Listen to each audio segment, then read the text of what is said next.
Okay, so we're starting off the day and the week talking about the workplace. What do you do? What should you not do? How do you ask for a raise? We're getting into all of that today, and we've got a wealth of experts, actually, a number of experts on the show who have a wealth of experience in the business and know exactly what to do. So they're going to give us all the tips. Right now, I've got Jane Mutisya, who's the MD of Career Management Center.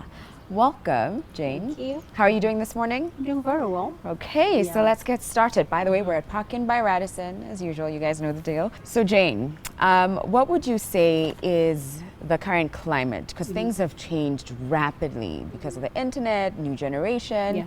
So, what are some of the things that you now witness when it comes to workplace relationships and culture in the general environment? I think one of the biggest issues that managers are dealing with, especially when it comes to the millennials and even the mature workforce, is people spending all their time in the net and forgetting that they have to deliver.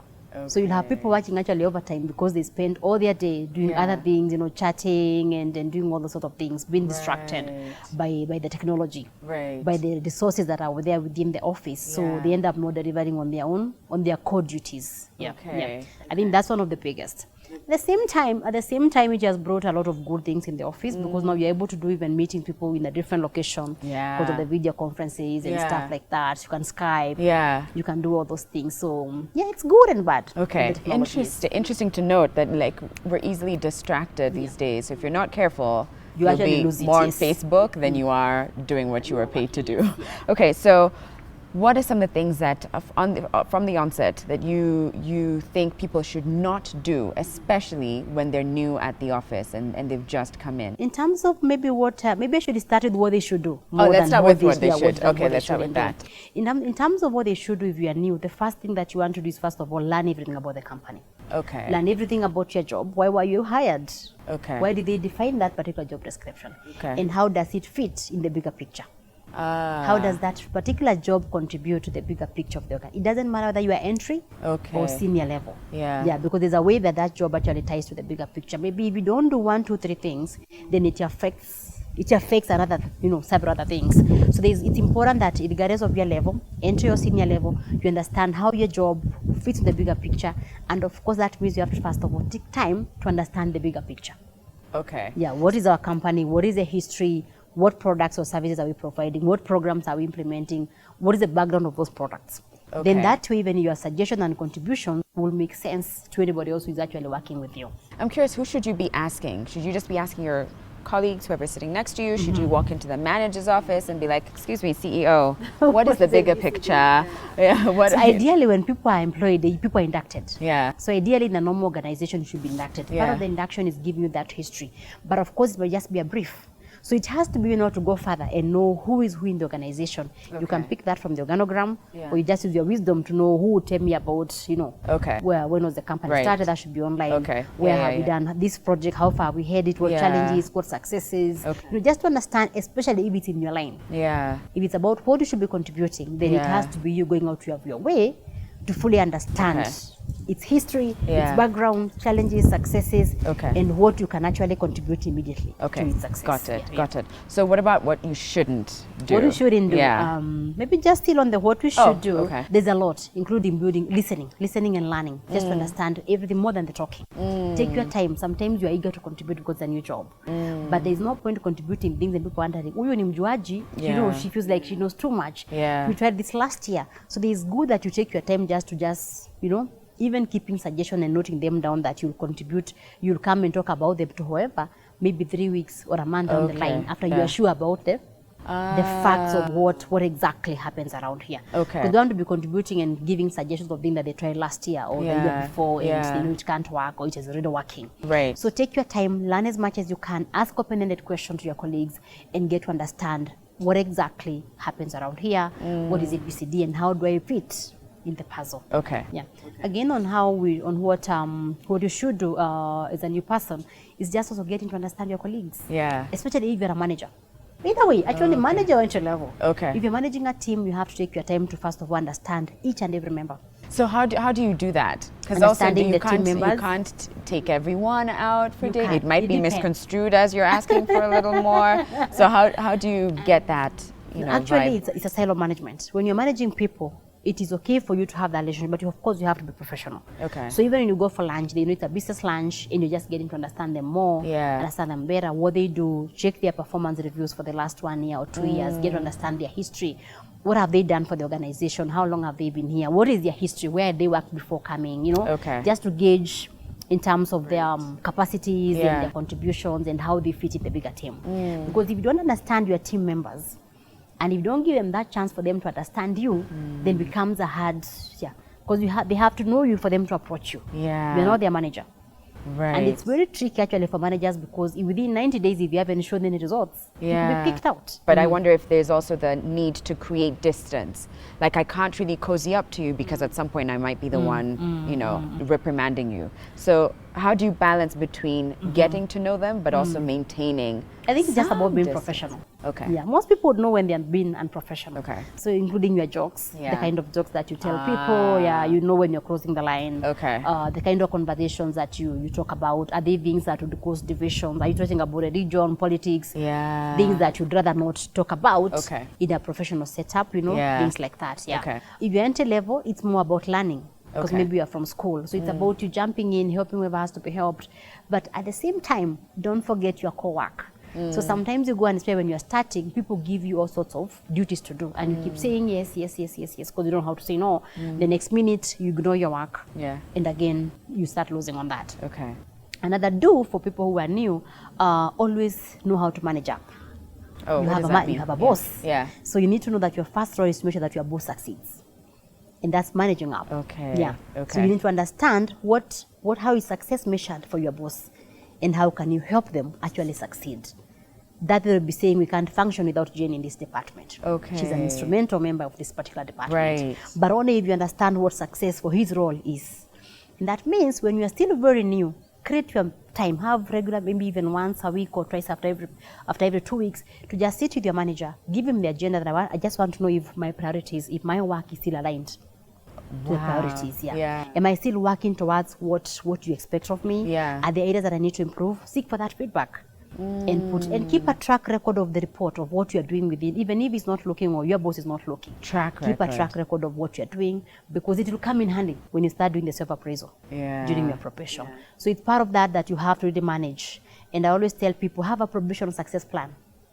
A what? Probation success plan. In your first 90 days or 100 days. Because you remember when you go for interview, sometimes they even ask you, what do you do in the first 90 days? So it means you need to understand fully, what does my JD look like? What does my manager want from me? And how do I make sure that I actually deliver the following? That's so, it's so intense. How are we doing work when we're spending so much time on the internet? Now that you're painting all of this, so you have to be disciplined. You really have to be disciplined. You have to be disciplined to make sure that you don't spend your time chatting during the day. Then you have to go home work, or maybe don't deliver a day. Don't deliver, and then that's it. There goes your career, really, and you just sort of stagnate. So now, can we get into the don'ts? What should people not do? Although some you've implied, watch the kind of jokes that you make, and don't bring in politics and things or that religion, things that are diversity management, be able to relate in a diverse environment. I think the biggest that I've seen for new people, sometimes you go in and you just try maybe to fit in, and therefore you get involved in office gossip, and I call that the temptation apple. That is the temptation apple. That's what God has thrown from wherever, So keep away. It will come back and bite you. If you start talking about who gets paid for doing nothing, who was promoted last time because of ABCD, it's none of your business. Just focus on doing. People will talk to you, but you can listen. It's okay to know what's happening around, but don't be quoted. The new employee was saying ABCD. Don't be quoted talking about other people and talking about things that are not necessarily important for you. The other don't lose focus, either through the internet or by just going there and you sit through day and you haven't done a thing and you haven't worked with your manager to get to know exactly what did you expect of me for this particular day or for this particular week. So you sit and say, sikupewa kazi. I was not given a job. When it comes to appraisal time, that will not stand. And also, no one wants anyone who's so just sitting there, not taking initiative. Yeah, take initiative. Go out. There's a reason on the payroll. What else can you give me? What else can I do? Yeah. Or I was thinking of doing this. Yeah, can Is I that go okay? ahead? Yeah. Yes. So you have to be that person who has initiative, someone who is willing to help other people. But the moment people start thinking you're not flexible, you say my work is ABCD, then you're always complaining about small things. Another don't is always try stay within the policy. Okay. So if it is within your first few months and you're already breaking the policies or not showing regard to the organizational policies, you're going to get in trouble. Yeah. Again, remember you're a brand. Right. Yeah, so the brand that you create during those first few days will last forever. Yeah. Are you the kind of person who is given assignments and you don't deliver? Yeah. You say I'll deliver by tomorrow morning. But you don't. You deliver tomorrow afternoon, but it already starts after to paint. I've followed up for 5 times. Yeah. After I've written an email, you didn't respond. I come on your place and I'm like, where is the report? You're like, I'll send in 2 hours. Then you send it with errors. Yeah. So this is a brand that you're already creating, that are more trusted. Right. I am not fit for this role. Yeah. Oh my goodness. Okay, so what happens if you join, you notice something isn't right, you just start to notice things aren't right, something isn't... Like you don't fit in that environment. Or not so much, but you enjoy working there, but perhaps you notice that one employee bullies the other, or there's some theft going on. Like, I'm trying to get at how quickly can you start complaining if you realize that things aren't working here. How would you realize that fast? I don't know. Like in the first 90 days, maybe you notice that like there are a couple of office bullies, or you were working with someone, but then someone else took ownership of that as I finished this project yesterday, and you're like, no, actually we sat down and worked on it. For my first 90 days, I can live with that. For my first 90 days, I would live with you taking my credit.